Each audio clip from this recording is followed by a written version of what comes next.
مردک خوب، ای بایی ای احوالی ترابی تا بیایم برای جای ما بشی خطا نگاه که برادر.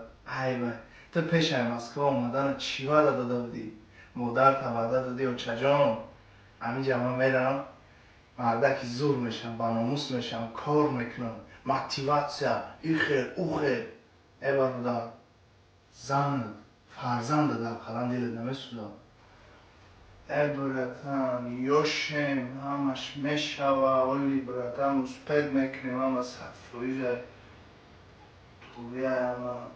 ای برادر عزیز کافیره که 100 سال گناه کردگی ای و یک کلمه شهادت گفتنش الله بخشید داخلی جنتش کرد. برادر عزیز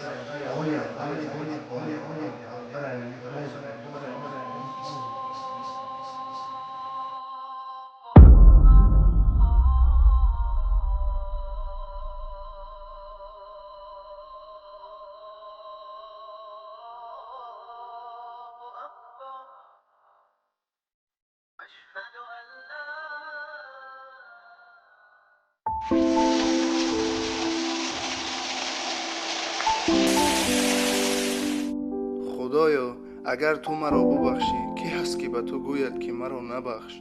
اگر مرا نبخشی غیر از شیطان کی راضی می شود؟